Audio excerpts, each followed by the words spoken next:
नमस्कार, मैं हूं प्रशांत राव। आप देख रहे हैं GBN 24।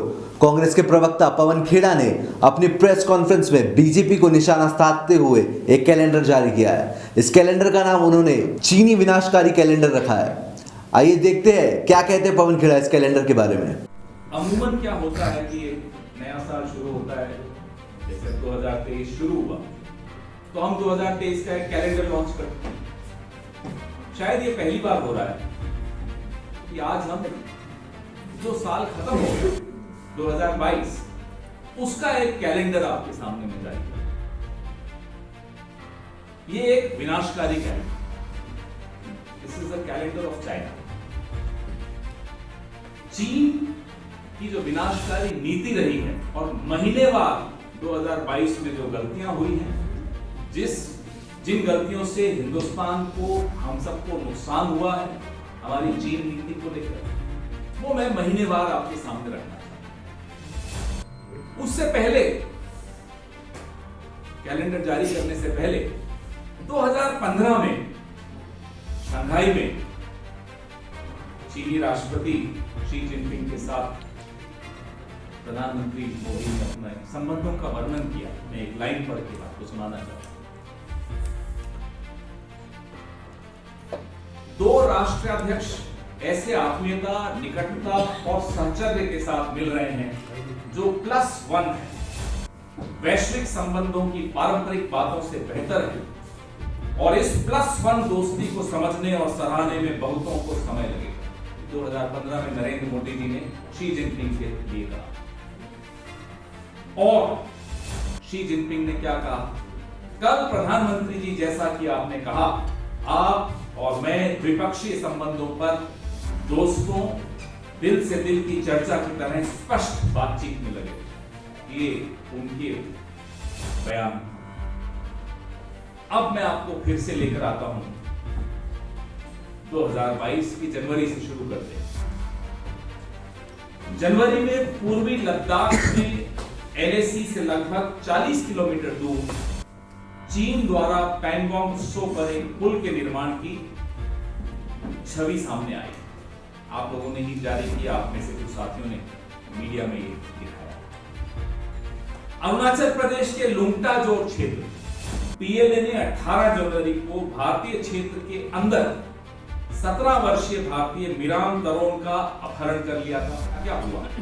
भाजपा सांसद श्री तापिर गाव, उन्होंने ट्वीट किया कि चीन ने 2018 में भारत के अंदर 3-4 किलोमीटर सड़क बनाई। 26 जनवरी को PLA द्वारा युवा लड़के को भारतीय सेना को जब दबाव हुआ आप सबकी तरफ से, तो सौंप दिया गया। फरवरी में अरुणाचल से भाजपा सांसद यही तापिर गाव ने मीडिया को बताया कि मिराम तरोन को PLA द्वारा पीटा गया, बिजली के झटके दिए गए, और उन्होंने अपनी पार्टी की सरकार से इस मुद्दे को आधिकारिक स्तर पर उठाने का आग्रह किया। ये 3 फरवरी को तापिर गांव का स्टेटमेंट। 13 फरवरी को मेलबर्न में मोदी सरकार के, हमारे सबके विदेश मंत्री श्री S जयशंकर कहते हैं कि वास्तविक नियंत्रण रेखा LAC पर वर्तमान स्थिति चीन द्वारा सीमा पर बड़े पैमाने पर सैनिकों को नहीं लेने के लिए लिखित समझौतों की अवहेलना के कारण उत्पन्न हुई। विडंबना यह है कि यही बयान जो मोदी सरकार के विदेश मंत्री ने 4 जनवरी 2023 को, ठीक 1 साल बाद, वियना में फिर से दोहराया। 1 साल पहले जो बयान दिया, जो स्थिति बताई, 1 साल बाद भी कमोबेश वही स्थिति S जयशंकर के बयान जो वियना में दिया गया, अभी इसी महीने की 4 तारीख को दिया गया। मैं बयान पढ़ के सुनाता हूं। भारत ने चीन के साथ सीमाओं पर बल जमा नहीं करने और नियंत्रण रेखा को एक तरफा नहीं बदलने के समझौते किए थे, जिसे उन्होंने एक तरफा करने की कोशिश की है, जिसके परिणाम स्वरूप यह वर्तमान तनावपूर्ण स्थिति है। पूरा 1 साल बीत गया दोस्तों।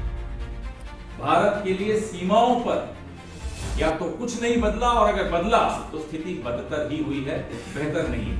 ये स्टेटमेंट मैंने आपको जयशंकर जी का 1 साल पहले का बताया, मेलबर्न का, और 1 साल बाद का बताया, वियना का, अभी 4 जनवरी। बताइए, इस स्टेटमेंट से ही आपको समझ में आ जाएगा कि कुछ बदला नहीं। 15 फरवरी 2022 फिर से कैलेंडर पे आता तो मोदी सरकार ने फिर से 54 चीनी ऐप्स बैन कर दी। और इससे पहले जनवरी 2021 में गलवान के बाद आपको याद होगा 59 चीनी ऐप्स बैन किए। मार्च में चीन की पीएलए और भारतीय सेना के बीच पूर्वी लद्दाख के हॉट स्प्रिंग क्षेत्र में वापसी हुई। हालांकि विवादित क्षेत्र रीमैपिंग और उपग्रह इमेजरी चीन के साथ पीएलए सैन्य पदों को ही दिखाती है। वो कह कुछ रहे हैं, सैटेलाइट इमेज कुछ और बता रहे हैं। सच क्या है? हमारी सरकार ने तो देश के साथ साझा नहीं किया, विपक्षी दलों के साथ साझा नहीं किया, मीडिया के साथ साझा नहीं किया। 3 मार्च को इमेजरी ये दिखा को उन्होंने ये स्टेटमेंट दिया। 25 मार्च को चीनी विदेश मंत्री वांग यी भारत के दौरे पर आए, लेकिन मोदी सरकार पीछे हटने के भारत के तर्क को रेखांकित करने में विफल रही। We fail to underline, we fail to assert कि चीनी सेना को पीएलए को वापस पीछे हटना है इस इलाके से। अप्रैल में बड़ा महत्वपूर्ण डेटा, भारत चीन व्यापार डेटा क्या दिखाता है? भारत चीन व्यापार डेटा अप्रैल का दिखाता है कि भारतीय आयात 2021-22 में रिकॉर्ड 95 बिलियन अमेरिकन डॉलर था, जिसमें भारत के पक्ष में 73 बिलियन अमेरिकन डॉलर का रिकॉर्ड घाटा था। यहां तक कि चीन भारत को 2000 वर्ग किलोमीटर तक गश्त देने के अधिकार से वंचित करता रहा, लेकिन हमारा व्यापार देखिए कैसे स्पीड से बढ़ता है। और सुषमा जी कहा करती थी कि इस तरह से सीमा पर विवाद हो और व्यापार साथ में नहीं चल सकता। जेटली जी ने भी कई बार कहा, एस जयशंकर जी ने भी कई बार कहा। कहते कुछ हैं, करते कुछ और हैं, होता कुछ और दिखाई कुछ और। ये इस सरकार की पूरी जन्मपंथी। मई में राष्ट्रीय सुरक्षा का एक अक्षम्य उल्लंघन हुआ, इसको कभी कोई माफ कर ही नहीं सकता। चीन ने पैंगोंग त्सो झील पर दूसरा पुल बनाया। जैसा कि मीडिया रिपोर्ट से पता चला कि चीन पैंगोंग त्सो में बड़ा चौड़ा दूसरा पुल बना रहा है, जिस पर बख्तरबंद स्तंभों को ले जा सकता है।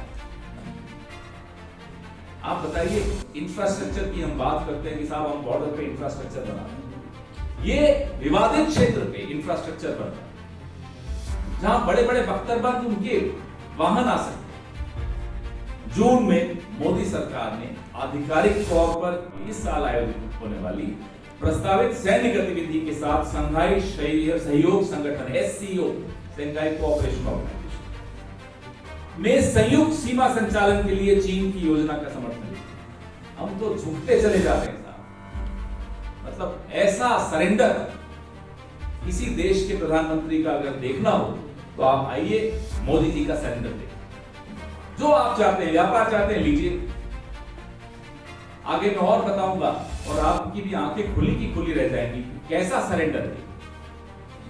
ये जो सॉलिडारिटी 2023 है, अभी इस साल होना है, उसमें हमने संयुक्त सीमा संचालन के लिए चीन की योजना का समर्थन किया है। कान खोलकर हम सबको सुन लेना चाहिए, क्योंकि ये लोग तो चाहते हैं कि हम अपने आंख कान मुंह सब बंद रखें।